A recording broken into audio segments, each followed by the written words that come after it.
இந்த உலகத்திலே பிறந்து வளர்கிற எவருமே நான் ஒரு தோல்வியை சந்தித்தது இல்லை, ஒரே ஒரு தோல்வி கூட நான் சந்தித்தது இல்லை என்று சொல்ல முடியாத ஒரு நிலையில்தான் நாம் இருக்கிறோம். எந்த ரூபத்திலும் எப்படியேனும் நாம் விரும்பியோ விரும்பாமலோ ஒரு தோல்வி நாம் அதை சந்திக்கத்தான் செய்கிறோம். அது நம்முடைய இயலாமையின் நிமித்தமாக இருக்கலாம், அல்லது அறியாமையின் நிமித்தமாக இருக்கலாம். இவைகளினாலே நாம் இந்த தோல்விகளை சந்திக்கிறதுனாலே நாம் வீழ்ச்சியுற்றவர்கள் என்று சொல்லி எண்ணுவதற்கு இடமில்லை. இந்த உலகத்திலே அநேக விஞ்ஞானிகள் நமக்கு உதாரணமாக இருக்கிறார்கள். பல தோல்விகளை அவர்கள் சந்தித்து ஒரு பிரமாதமான வெற்றியை அவர்கள் கையாளுகிறதை அடைகிறதை நம்முடைய சரித்திரத்திலே நாம் பார்த்திருக்கிறோம். ஒரு விளையாட்டு அணியை தேர்ந்தெடுத்து அதிலே சிறப்பானவர்களை முன்னிறுத்துகிறார்கள்.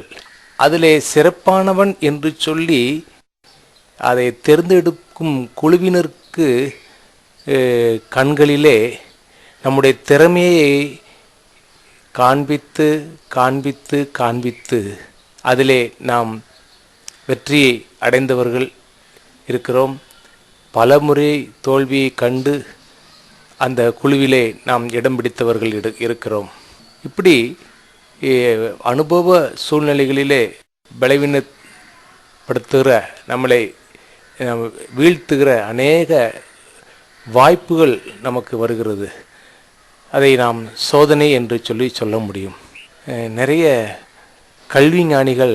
விஞ்ஞானிகள் பலமுறை தோல்வி தழுவி மீண்டும் மீண்டும் ஆராய்ச்சியை செய்து மீண்டும் மீண்டும் தேர்வுகளை சந்தித்து அவர்கள் ஒரு உயர்ந்த நிலைக்கு, ஒரு நாடு அவர்களை போற்றும் நிலைக்கு கூட வர முடிகிறது. இதுபோல நம்முடைய அனுதின வாழ்க்கையிலே நடைபெறுகிற சம்பவம் போல பரிசுத்த வேதாகமத்திலே ஒரு முறை கடற்பயணம் செய்கிறார்கள். அப்பொழுது புயல் காற்று வீசுகிறதாகவும் அங்கே எல்லாருமே பதறி அடித்து நாம் மடிந்து போகிற நிலையிலே இருக்கிறது போல உணர்கிறதாகவும் அதில் பார்க்கிறோம். இவர்களை விட அனுபவம் குறைந்தவர் போல ஒருவர் அங்கே இருக்கிறார். அவர் இயேசு கிறிஸ்து. அவர் அங்கே நிம்மதியாக இளைப்பாறுதலோடு கூட இருக்கிறார். ஆனால் பல வருடங்களாக குடும்ப பின்னணிகளை பார்க்கிற பொழுது அனுபவசாலிகள் என்கிற நபர்கள் எல்லாருமே அந்த புயலை கண்டு அவர்கள் பயப்படுகிறார்கள். மடிந்து போவது போல அவர்கள் நினைக்கிறார்கள். அருமையானவர்களே, நம்முடைய உள்ளத்திலே இவ்விதமான சூழ்நிலைகள் சதா நடந்து கொண்டே தான் இருக்கிறது. அது சிறிய நிலையிலோ அல்லது மிக பெரிய நிலையிலோ விதமான சந்திப்புகள் நமக்கு இருக்கத்தான் செய்கின்றன. நம்மோடு கூட ஒரு பிரதானமான ஒருவர் அந்த உபத்திரவங்களையும் அந்த துன்பங்களையும் அமைதிப்படுத்தக்கூடியவர் நம்மோடு கூட இருக்கிறதாக நாம் எண்ணி நம்மோடு அவரை வாழ்பவராக வைத்திருந்தாலும், நாம் அவரோடு தங்கியிருக்கிறவர்களாக இருந்தாலும் சூழ்நிலைகளிலே நாம் தவிக்கத்தான் செய்கிறோம். ஆனால் நாம் செல்ல வேண்டிய இடம் அந்த பரமனிடத்திலே, அந்த எல்லாம் உள்ள இறைவனிடத்திலே, அருமைநாதர் இயேசு கிறிஸ்துவினிடத்திலே நாம் வந்து, அப்பா, நாங்கள் மடிந்து போவது உமக்கு சித்தமில்லையே, நீங்கள் இப்படி இளைப்பாறுதலாக இருக்கிறீர்களே என்று சொல்லி அவரிடத்தில் கேட்கிற பொழுது அவர் நமக்காக எழுந்திருக்கிறார்.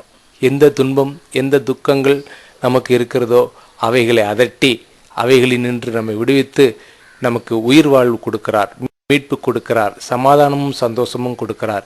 இது நிஜம். இதுதான் நடைமுறையிலே நாம் பார்க்கக்கூடிய விஷயம். எனவே இந்த நாளிலும் இந்த வார்த்தையை கேட்கிற நீங்கள் எந்த சூழ்நிலைகளிலே இருந்தாலும் மனம் தளர வேண்டாம். ஆண்டவராகிய இயேசு கிறிஸ்துவை நோக்கி பார்த்து அந்த விடுதலையையும் அந்த சமாதானத்தையும் நாம் பெற முடியும். நம்முடைய கண்கள் அதை காணும். Yes, thank you. God bless you.